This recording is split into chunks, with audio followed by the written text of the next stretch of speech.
Bismillahirrahmanirrahim. Assalamu alaikum, dear students. This is me, Sam Aslim, course instructor for the subject of Human Resource Management. This is our fourth lecture. Let's start. In this lecture, we will learn about job analysis. What is job analysis? सबसे पहले हम लोग word job के ऊपर बात कर लेते हैं.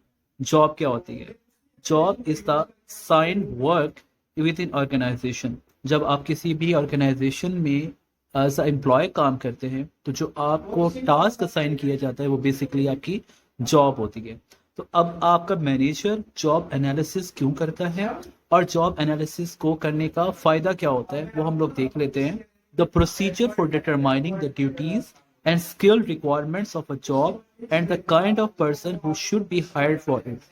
अब जॉब एनालिसिस को करने का मकसद क्या है कि हम लोगों ने ये देखना होता है कि जो पर्सन हमने किसी भी जॉब के लिए हायर करना है उसके अंदर कौन कौन से स्किल्स होने चाहिए और हमने उसको कौन कौन से टास्क असाइन करने हैं. जॉब एनालिसिस करने का बेसिक पर्पज ही यही है कि हम लोगों ने ये एनालाइज करना है कि हम लोगों ने जॉब ड्यूटीज टास्क के साथ उस जॉब की रिक्वायरमेंट्स को किस तरह से मैच करना है. This is basically job analysis. अब जॉब एनालिसिस के दो हमारे पास बेसिक कंपोनेंट्स होते हैं. इन्हीं कंपोनेंट्स को डिजाइन करने के लिए हम लोग ओवरऑल जॉब एनालिसिस कर रहे होते हैं. सबसे पहले हमारे पास जॉब डिस्क्रिप्शन है. A list of jobs duties, responsibilities, reporting relationships, working conditions and supervisory responsibilities, one product of a job analysis. ये जॉब एनालिसिस की एक प्रोडक्ट है जिसके अंदर हम लोग job related responsibilities, reporting relationships, working condition और सुपरवाइजरी रिस्पॉन्सिबिलिटीज को डिस्क्राइब करते हैं. बेसिकली सिंपल वर्ड्स में हम इसको ये कह सकते हैं कि जब हम कोई भी जॉब अनाउंस करते हैं उसके हवाले से जो डिटेल होती है जॉब की डिटेल को ही हम जॉब डिस्क्रिप्शन का नाम देते हैं. फॉर एग्जाम्पल किसी भी बैंक की जॉब अनाउंस होती है बैंक मैनेजर की, तो वो जो बैंक मैनेजर के लिए जॉब की रिस्पॉन्सिबिलिटीज होंगी, रिक्वायरमेंट्स होंगी, वो बेसिकली जॉब डिस्क्रिप्शन कहलाएगा. फॉर एग्जाम्पल कि एक मैनेजर ने ओवरऑल ब्रांच को कंट्रोल करना है, अपने सबऑर्डिनेट्स को टारगेट्स देने हैं, उन टारगेट्स को अचीव करने के लिए उनको ब्रीफ करना है, उनको ट्रेनिंग देनी है. तो ये तमाम चीजें क्या होंगी? टास्क रिलेटेड रिस्पॉन्सिबिलिटीज हैं. तो ये जो आपको जॉब के हवाले से डिटेल दी जा रही होती है वो बेसिकली क्या होता है? जॉब डिस्क्रिप्शन कहलाता है. उसके बाद हमारे पास आता है job specifications. A list of jobs human requirements that is the requisite education, skills, personality and so on. Another product of job analysis. Job analysis का सेकंड प्रोडक्ट हमारे पास जॉब स्पेसिफिकेशन है. इसके अंदर हम लोग उन एम्प्लॉय की जो कैरेक्टरिस्टिक्स, जो रिक्वायरमेंट्स होती हैं, जो किसी भी टास्क को परफॉर्म करने के लिए नीडेड होती हैं, उसकी इंफॉर्मेशन बेसिकली इसमें डिस्क्राइब की जा रही होती है. अभी हमने ऊपर जॉब डिस्क्रिप्शन के टाइम पर बैंक मैनेजर की एग्जांपल ली है. तो अब बैंक मैनेजर के लिए हम लोगों को उस पर्सन की क्वालिफिकेशन जो रिक्वायर्ड है, उसका एक्सपीरियंस कितना रिक्वायर्ड है, उसकी एज क्या होनी चाहिए, उसका जेंडर क्या होना चाहिए, ये तमाम चीजें हम लोग जॉब स्पेसिफिकेशन के अंदर डिस्कस करते हैं. तो ये जॉब एनालिसिस के दो मेन कंपोनेंट्स हैं, job description and job specification. हम इनको दूसरा नाम ये दे सकते हैं. जॉब डिस्क्रिप्शन का दूसरा नाम है detail about job, detail about task, detail about duties. Job specification का दूसरा नाम हम कह सकते हैं detail about employ, detail about his educational experience, knowledge, skills and abilities. उसके बाद हमारे पास आता है जी टाइप्स ऑफ इंफॉर्मेशन कलेक्टेड. कि जब हम लोग जॉब एनालिसिस करते हैं, आपका जो एचआर मैनेजर जॉब एनालिसिस करने के टाइम के ऊपर इंफॉर्मेशन कौन कौन से रिसोर्सेज से, ये कौन कौन से सोर्सेज से गैदर करता है जो उसको हेल्प आउट करते हैं जॉब एनालिसिस में, और हम कह सकते हैं जॉब डिस्क्रिप्शन को डिजाइन करने में और जॉब स्पेसिफिकेशन को डिजाइन करने में. सबसे पहले हमारे पास है वर्क एक्टिविटीज. आपकी ऑर्गेनाइजेशन में ऑलरेडी लोग काम कर रहे होते हैं डिफरेंट डिपार्टमेंट्स के अंदर, तो आप उनकी वर्किंग जो एक्टिविटीज होती हैं, वर्किंग कंडीशंस होती हैं, उनसे भी क्या करते हैं? इंफॉर्मेशन गैदर करते हैं. फॉर एग्जाम्पल आपके मार्केटिंग डिपार्टमेंट के जो लोग हैं, आप उनकी वर्किंग एक्टिविटीज को ऑब्जर्व करते हुए या उनसे इंटरव्यू के दौरान आप पूछते हैं कि जी आप किस तरह से काम कर रहे हैं या आपके काम करने की रिक्वायरमेंट्स कौन कौन सी हैं। तो यानी वर्क एक्टिविटीज को देखते हुए आप लोग क्या कर रहे हैं, जॉब एनालिसिस के लिए इंफॉर्मेशन गैदर कर रहे हैं। उसके बाद हम बात करते हैं ह्यूमन बिहेवियर की। आपके ऑर्गेनाइजेशन में काम करने वाले जो लोग हैं उनके बिहेवियर को भी जज करते हुए आप ये डिसाइड करते हैं कि जॉब डिस्क्रिप्शन के अंदर, ये जॉब स्पेसिफिकेशन के अंदर हम लोगों को क्या क्या जो एलिमेंट्स है उनको ऐड करने की जरूरत है। फॉर एग्जाम्पल, आपकी ऑर्गेनाइजेशन में काम करने वाले लोग का जो बिहेवियर है in term of relationship with each other, वो कोई इतना खास नहीं है, हेल्दी रिलेशनशिप नहीं है। तो हम लोग जॉब एनालिसिस के टाइम पर जॉब डिस्क्रिप्शन या जॉब स्पेसिफिकेशन को जब डिजाइन करेंगे तो उसके अंदर हम लोग ये चीज भी मेंशन करेंगे कि जी पॉजिटिव जो नेचर पर्संस होंगे उनको हाईली प्रेफर्ड किया जाएगा। अब कोई भी बंदा जॉब के एप्लीकेशन के टाइम पर तो अपना बिहेवियर नेगेटिव शो नहीं करता, हाँ, लेकिन ड्यूरिंग देयर वर्क उसके बिहेवियर को जब आप स्टडी करते हैं तब आप उसको उस कंडीशन की बेस के ऊपर ये रियलाइज करवा सकते हैं कि हम लोगों ने जॉब डिस्क्रिप्शन के अंदर ये स्पेसिफिकली मेंशन किया हुआ था कि जी हमें पॉजिटिव बिहेवियर एम्प्लॉयज की जरूरत है। Machines, tools, equipment and work aids. अब क्या है जी, आप अगर किसी भी प्रोडक्शन डिपार्टमेंट की बात करें तो वहां पर हम लोग क्या करते हैं, डिफरेंट मशीन्स, टूल्स और इक्विपमेंट्स के साथ ऑपरेट कर रहे होते हैं। उससे भी हमें इंफॉर्मेशन गैदर होती है, जॉब एनालिसिस करने में हमें हेल्प होती है कि हम लोग जब जॉब डिस्क्रिप्शन देंगे तो अगर हम लोग किसी भी प्रोडक्शन डिपार्टमेंट के लिए या प्रोडक्शन प्लांट के लिए जॉब अनाउंस कर रहे हैं तो फला मशीनरी को ऑपरेट करने की सलाहियत मौजूद होनी चाहिए सप्लाई के अंदर, जिसको हम लोग हायर करने जा रहे हैं। Then performance standards. अब परफॉर्मेंस स्टैंडर्ड्स से भी हम लोगों को इंफॉर्मेशन गैदर होती है जॉब डिस्क्रिप्शन और जॉब स्पेसिफिकेशन के हवाले से कि हर ऑर्गेनाइजेशन में आपके एम्प्लॉयज के लिए according to their working performance कुछ परफॉर्मेंस स्टैंडर्ड सेट किए जाते हैं। उन स्टैंडर्ड्स को मीट करना या उन स्टैंडर्ड्स को मेंटेन रखना एम्प्लॉयज की रिस्पॉन्सिबिलिटी होती है। फॉर एग्जाम्पल कि अगर आप आउटस्टैंडिंग परफॉर्मेंस देते हैं ऑर्गेनाइजेशन के अंदर तो आपको रिवॉर्ड दिया जाता है, लेकिन अगर आप पुअर परफॉर्मेंस देते हैं तो आपको उसके ऊपर पनिश किया जाता है इन form of fine, in form of demotion.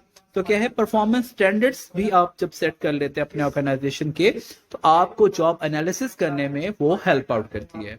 Job context. Job context में वो चीजें आती हैं लाइक आपकी जॉब की टाइमिंग क्या होगी, आपकी जॉब की लोकेशन कौन सी होगी, या आपकी जॉब की नेचर क्या है। लाइक आप फुल टाइम जॉब करेंगे या आप पार्ट टाइम जॉब करेंगे, या आप एनालिसिस करने के टाइम पर ये चीज भी डिसाइड करते हैं कि आपने जो बंदा रिक्रूट करना है, जो बंदा हायर करना है, ये जो वैकेंसी अनाउंस करनी है वो फुल टाइम के लिए अनाउंस करनी है, पार्ट टाइम के लिए अनाउंस करनी है, या आपने उसको बेसिकली जॉब कॉन्टेक्स्ट के अंदर यही वाली चीजें आती हैं कि आपकी लोकेशन क्या होगी, कौन सी ब्रांच के लिए आप हायर कर रहे हैं। ठीक है, उसके बाद हमारे पास है जी ह्यूमन रिक्वायरमेंट्स। ह्यूमन रिक्वायरमेंट्स जैसे मैंने पहले बात की है कि जी आपकी वो तमाम तरह रिक्वायरमेंट्स, नॉलेज, स्किल्स, एबिलिटीज, यानी कि बंदे के अंदर कौन कौन से एक्सपर्टीज होनी चाहिए, लाइक कंप्यूटर स्किल्स होने चाहिए उसके अंदर, डिसीजन मेकिंग पावर होनी चाहिए, क्रिटिकल थिंकिंग होनी चाहिए। तो यानी आप जिस बंदे को ऑर्गेनाइजेशन के अंदर हायर करेंगे उसके अंदर ह्यूमन रिक्वायरमेंट्स कौन कौन सी मौजूद होनी चाहिए ताकि वो अपने जॉब को, अपने टास्क को, अपनी ड्यूटी को बेटर वे के अंदर परफॉर्म कर सके। Then we have uses of job analysis information. हम लोगों ने जॉब एनालिसिस इंफॉर्मेशन को गैदर कर लिया डिफरेंट सोर्सेज से। अब हम लोग उसको कहाँ कहाँ पर यूटिलाइज कर सकते हैं, यानी कि जॉब एनालिसिस को हम लोग कौन कौन से एरियाज के अंदर यूज कर सकते हैं। सबसे पहले है हमारे पास recruitment and selection. Basically job analysis का जो मेन पर्पस है वो रिक्रूटमेंट एंड सिलेक्शन है, यानी जॉब अनाउंसमेंट के लिए ही बेसिकली हम लोग जॉब एनालिसिस कर रहे होते हैं कि हमें कितने पर्संस की जरूरत है और कौन कौन से स्किल्स के हामिल अफराद की हमें जरूरत है। रिक्रूटमेंट का मतलब क्या होता है कि जब हम लोग किसी भी ऑर्गेनाइजेशन में वैकेंट पोजीशन को अनाउंस करते हैं और उसका फिर हम पूरा एक प्रोसेस कंडक्ट करते हैं, उसके बाद हम लोग सिलेक्शन की तरफ आते हैं, तो हम लोग रिक्रूटमेंट और सिलेक्शन के टाइम के ऊपर इस चीज को करने के लिए जॉब एनालिसिस करते हैं। उसके बाद हम लोगों के पास है कंपनसेशन। कंपनसेशन का मैंने आपको पहले भी बताया था क्या होता है कि जी आप अपने एम्प्लॉयज को किस तरह से कंपनसेट करते हैं in term of their salary, in term of bonus, in term of incentives. तो क्या है कि आपने कंपनसेशन के टाइम पर भी आप क्या करते हैं, जॉब एनालिसिस की जो इंफॉर्मेशन है उसको यूज करते हैं। जैसे मैंने बात की है कि आप डिफरेंट ह्यूमन बिहेवियर को देखते हुए क्या करते हैं, जॉब एनालिसिस कर रहे हैं, तो कंपनसेशन के टाइम पर भी तो वो काम आएगा ना, कि जिस बंदे का बिहेवियर ओवरऑल पॉजिटिव रहा है आपके ऑर्गेनाइजेशन के अंदर और साथ में उसकी परफॉर्मेंस भी अच्छी थी, तो आप उसको अप्रिशिएट करेंगे। परफॉर्मेंस अप्रेजल वही बात है, कंपनसेशन के साथ ही लिंक करता है परफॉर्मेंस अप्रेजल। जब आप किसी भी बंदे की प्रोग्रेस को मैयर कर रहे होते हैं तब भी जॉब एनालिसिस को ही देखते हैं, उसकी जो इंफॉर्मेशन आपने गैदर की होती है उसको ही यूटिलाइज करते हैं आप परफॉर्मेंस अप्रेजल के लिए, कि जी ये बंदा फलां डिपार्टमेंट में काम करता है, इसकी ये ड्यूटीज है, ये उसके टास्क है और वो उनको गिवन टाइम पीरियड के अंदर परफॉर्म कर लेता है, तो कैनी स्टैंडर्ड्स को मीट कर लेता है, तो उसको आप लोग क्या करते हैं जी, कोई भी इंसेंटिव ऑफर करते हैं या उसकी प्रमोशन कर देते हैं या उसकी सैलरी के अंदर इंक्रीमेंट लगा देते हैं। उसके बाद हमारे पास है जी ट्रेनिंग। जब आप अपने एम्प्लॉयज की ट्रेनिंग करते हैं उस टाइम के ऊपर भी क्या होता है जी, जॉब एनालिसिस का जो डाटा होता है वो यूजफुल होता है। कैसे सॉरी तो उस टाइम पर कैसे यूजफुल होता है जॉब एनालिसिस का डाटा, कि आपके एम्प्लॉयज के पास जो स्किल्स हैं, जो नॉलेज है, जो एबिलिटीज हैं, उनको बूस्ट अप करने की जरूरत है, उनको एनहांस करने की जरूरत है, उनको पॉलिश करने की जरूरत है। तो थ्रू ट्रेनिंग ये चीज पॉसिबल बनाई जा सकती है। आप उनको क्या कर सकते हैं, जॉब एनालिसिस की बेस के ऊपर आपको ये पता चलता है कि इनमें कौन सी स्किल्स एंड नॉलेज की मजीद जरूरत है, जिसके लिए हमें ट्रेनिंग की जरूरत है। Discovering unassigned duties. Job analysis के टाइम पर हमें यह भी पता चलता है कि कौन सी ड्यूटीज या कौन से टास्क अभी अनअसाइंड है, यानी जो अभी तक असाइन ही नहीं किए गए किसी भी एम्प्लॉय को। तो क्या होता है जी, आपको जब ये गैप फाइंड आउट हो जाता है, उस गैप को फिल करने के लिए भी आपका जॉब एनालिसिस का डाटा ही आपको मदद देता है। यानी फिर आप वो अनअसाइंड टास्क और ड्यूटीज को बाकायदा किसी भी एम्प्लॉय को क्या कर देते हैं, असाइन कर देते हैं। फिर हमारे पास आता है ईईओ कंप्लेंस।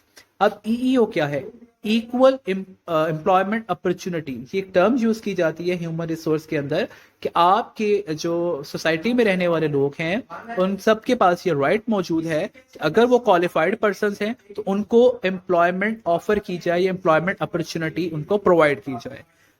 जैसे कि हमारे पास सोसाइटी के अंदर कुछ डिसेबल पर्सन होते हैं, डिसेबल पर्सन लाइक माजूर अफराद, तो क्या है उनका भी उतना ही हक है कि वो आपकी ऑर्गेनाइजेशन में जॉब कर सकते हैं या करना चाहिए या उनको जॉब देनी चाहिए। तो उस टाइम के ऊपर भी जॉब एनालिसिस का जो हमारे पास डाटा होता है वो काम आता है। तो ईईओ के अंदर भी आपका जॉब एनालिसिस यूटिलाइज किया जा सकता है। उसके बाद हम बात करते हैं uses of job analysis information. Job analysis information को हम लोग कैसे यूटिलाइज करते हैं, जिसका भी हमने पीछे भी जिक्र किया है। जॉब डिस्क्रिप्शन और जॉब स्पेसिफिकेशन ये दो मेन कंपोनेंट्स हैं, दो प्रोडक्ट्स ऑफ जॉब एनालिसिस है। इनको आप लोग रिक्रूटिंग एंड सिलेक्शन के टाइम पर भी क्या करते हैं, यूटिलाइज करते हैं। रिक्रूटिंग एंड सिलेक्शन के टाइम पर, परफॉर्मेंस अप्रेजल के टाइम के ऊपर, job evaluation, wages and salary decision जिसको हम लोग कंपनसेशन कहते हैं, एंड देन ट्रेनिंग रिक्वायरमेंट्स। इन तमाम एरियाज के अंदर आपकी जॉब एनालिसिस के डाटा को इस्तेमाल किया जाता है। अब हम बात करते हैं steps in job analysis. Job analysis को किस तरह से कंडक्ट किया जाता है, इसके अंदर कौन कौन से स्टेप्स आप फॉलो करते हैं। सबसे पहला स्टेप हम लोग देख लेते हैं, decide how you will use the information. सबसे पहले तो आपने जॉब एनालिसिस के अंदर जो इंफॉर्मेशन गैदर की है उसको आपने कहाँ यूटिलाइज करना है, यानी डिफरेंट जो एरियाज अभी यूटिलाइजेशन के या यूजेज के जो डिस्कस किए हैं हमने, रिक्रूटमेंट एंड सिलेक्शन है, ट्रेनिंग है, कंपनसेशन है, परफॉर्मेंस अप्रेजल है, इनमें से आपने डिसाइड करना है कि जॉब एनालिसिस को अप्लाई करने की कहाँ पर जरूरत है, कौन से एरिया में। हम सपोज कर लेते हैं कि हम लोगों ने न्यू वैकेंसीज अनाउंस करनी है, तो क्या है जी, हम लोग क्या कर रहे हैं, job analysis recruitment and selection के लिए यूज कर रहे हैं। आप लोग क्या कर रहे हैं, use information, how you will use information, कि आप इसको किस तरह से यूटिलाइज करते हैं रिक्रूटमेंट एंड सिलेक्शन में। रिक्रूटमेंट में जब आप इसको यूज करेंगे तो ऑफ कोर्स आप जॉब डिस्क्रिप्शन भी यूज करेंगे और जॉब स्पेसिफिकेशन भी, दोनों एक ही टाइम पर यूज हो रही होंगी। Then we have review relevant background information. अब अगर आप रिक्रूटमेंट एंड सिलेक्शन के टाइम के ऊपर यूज कर रहे हैं अपना जॉब एनालिसिस को, तो उसका रेलिवेंट बैकग्राउंड भी रिव्यू करेंगे कि आपने इन पास्ट जॉब एनालिसिस को रिक्रूटमेंट एंड सिलेक्शन में किस तरह से यूज किया था, किस तरह से इसको यूटिलाइज किया था। तो वो उससे क्या होगा कि आपको आइडिया हो जाएगा कि कौन कौन से इंप्रूवमेंट्स की इसमें अब जरूरत है और कौन कौन सी चीजों को दोबारा से मॉडिफाई करने की या उसके अंदर वेरिएशंस लाने की जरूरत है। Select representative positions. Select representative positions के अंदर हम लोगों ने ये देखना है कि कौन सी ऐसी पोजीशंस हैं आपकी ऑर्गेनाइजेशन में, कौन से ऐसे डेजिग्नेशंस हैं जिनको एम्पावर करने की जरूरत है। लाइक हमारे पास मैनेजर्स होते हैं, सुपरवाइजर्स होते हैं, सबऑर्डिनेट्स होते हैं, डिफरेंट हमारे पास जो ग्रुप के लीडर्स होते हैं आपके सबऑर्डिनेट के। तो क्या है जी, आपने उनकी रिप्रेजेंटेटिव पोजीशंस को रिकॉग्नाइज करते हुए उनकी ये चीज डिसाइड करनी है कि उनको जॉब एनरिचमेंट, इनलार्जमेंट या एम्पावरमेंट किस तरह से एलोकेट करनी है। अब यहाँ पर वर्ड यूज हो रहे हैं job enlargement, job enrichment and job empowerment. इसको इंशाल्लाह हम लोग जाके नेक्स्ट टॉपिक के अंदर डिटेल में भी डिस्कस करेंगे ये कौन सी चीजें होती हैं। Actually analyse the job. Actually analyse the job के अंदर बेसिकली हम लोग ये देख रहे होते हैं आपकी ऑर्गेनाइजेशनल जो वर्क चार्ट होता है और उस ऑर्गेनाइजेशनल चार्ट जिसको बोलते हैं और वर्क फ्लो चार्ट जिसको बोलते हैं, उसके अंदर हम लोग ये देख रहे होते हैं कि कौन सी रिस्पॉन्सिबिलिटी किस बंदे को असाइन की जाएगी। बेसिकली वो आपका वर्क फ्लो चार्ट होता है।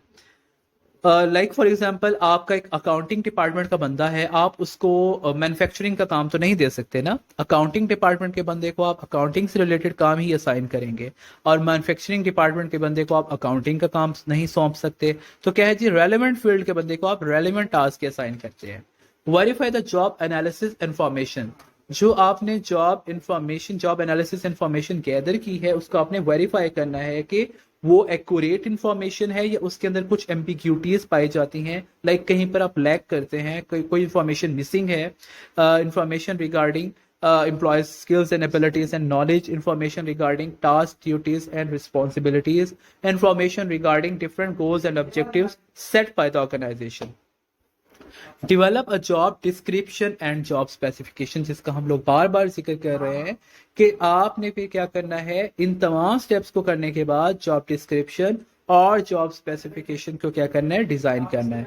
मैं फिर से बता देता हूं, जॉब डिस्क्रिप्शन क्या होता है, डिटेल अबाउट द जॉब, कि जो जॉब अनाउंस करने जा रहे हैं आप, उसकी क्या क्या रिक्वायरमेंट्स है, वो डेजिग्नेशन क्या है, ठीक है, उसकी उस पर्सन की क्या रिस्पॉन्सिबिलिटीज होंगी, क्या उसकी ड्यूटीज होंगी और क्या कौन से टास्क उसने परफॉर्म करने होंगे। फिर हमारे पास आता है जॉब स्पेसिफिकेशन। अब जॉब स्पेसिफिकेशन में आप वो रिक्वायरमेंट्स जो है डिस्क्राइब कर रहे होते हैं कि जिस वैकेंसी के लिए, जिस पोजीशन के लिए आप बंदा हायर कर रहे हैं, उसकी क्वालिफिकेशन कितनी होनी चाहिए, उसके एक्सपीरियंस कितना होना चाहिए रेलेवेंट फील्ड के अंदर, उस पर्सन की एज क्या होनी चाहिए, उसका जेंडर कौन सा होना चाहिए, या उसको कौन से जो जियोग्राफिक लोकेशन का होना चाहिए। लाइक हम मुल्तान की वैकेंसी अनाउंस करते हैं, हम लोग इसमें स्पेसिफिकली ये मेंशन कर देते हैं कि मुल्तान का ही बंदा हम लोग प्रेफर करेंगे, उसके एक्सपीरियंस 10 साल का होना चाहिए, उसकी क्वालिफिकेशन जो है वो मास्टर लेवल की होनी चाहिए, या फिर आप और उसकी एज जो है वो भी आप मेंशन कर देते हैं। तो ये क्या है जी, जॉब स्पेसिफिकेशन है।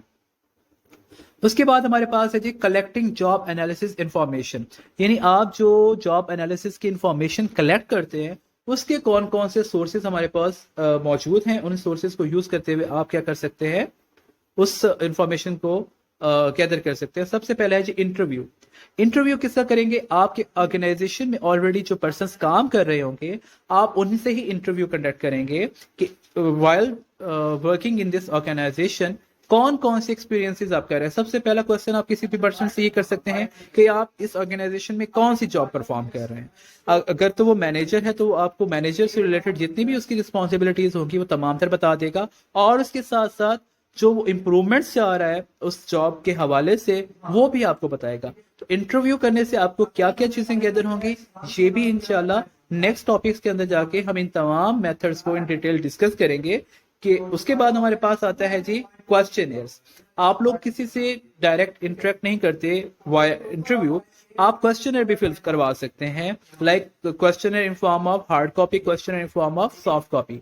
लाइक आप किसी भी तरह का क्वेश्चनर उनसे फिल करवा सकते हैं। क्वेश्चनर के अंदर भी बेसिकली वही क्वेश्चंस होते हैं जो आप लोग इंटरव्यू में पूछते हैं। तो इससे क्या होता है कि आपके एम्प्लॉयज थोड़े से कंफर्टेबल फील करते हैं और आपको वो अपने व्यूज जो है वो ज्यादा फ्रैंकली आपको देते हैं। उसके बाद हमारे पास है जी ऑब्जर्वेशन। ऑब्जर्वेशन क्या है कि जब आप किसी भी ऑर्गेनाइजेशन में काम करने वाले लोगों को ऑब्जर्व करके उनकी वर्किंग एक्टिविटीज को क्या कर रहे होते हैं, जज कर रहे होते हैं कि इस डिपार्टमेंट में काम करने वाले लोगों की वर्किंग एक्टिविटीज या वर्किंग कंडीशंस ये हैं, उनकी परफॉर्मेंस ये है, दूसरे डिपार्टमेंट में काम करने वाले लोगों की वर्किंग एक्टिविटीज ये हैं। तो उससे भी आपको क्या होता है जी, जॉब एनालिसिस करने में काफी क्या मिलता है जी, हेल्प आउट होता है आपको। फिर हम बात करते हैं डायरीज एंड लॉग्स की। अब फिर आप अपने एम्प्लॉयज को क्या कहते हैं कि जी काम के दौरान में जहां जहां पर उनको ये लगता है कि इंप्रूवमेंट की जरूरत है, या जहां जहां उनको लगता है डेफिशिएंसीज है, वो अपनी किसी डायरी में उसको नोट डाउन करते जाएं और वो फिर हमें सबमिट करवा दें। तो वो क्या है जी, उससे भी क्या मिलता है, हमें पता चलता है कि कहाँ पर इंप्रूवमेंट की जरूरत है और क्या चीज में एडिशन की जरूरत है। तो वो भी हमें जॉब एनालिसिस के अंदर बहुत ज्यादा हेल्प आउट करता है। तो ये था आज का हमारा टॉपिक, जिसके अंदर हम लोगों ने जॉब एनालिसिस की definition, job description, job specification, job analysis के लिए डाटा कलेक्शन के जो सोर्सेज हैं वो डिस्कस किए हैं। उसके अलावा हम लोगों ने यूज ऑफ जॉब एनालिसिस को देखा है कि कहाँ कहाँ पर जॉब एनालिसिस को यूज किया जा सकता है। नेक्स्ट लेक्चर के अंदर हम इन्हीं इंफॉर्मेशन जो इंटरव्यू, क्वेश्चनर, ऑब्जर्वेशन और लॉग्स, इनको डिटेल में डिस्कस करेंगे कि इनको किस तरह से आप कंडक्ट कर सकते हैं, इसके क्या एडवांटेजेस होते हैं और इसके क्या डिसएडवांटेजेस होते हैं। तो आई होप को आपको आज का लेक्चर समझ आया होगा। इसको गो थ्रू करें, इसके नोट्स बनाएं और जो भी डिस्कशन करनी हो जूम ऐप पर जरूर करें। Thank you so much.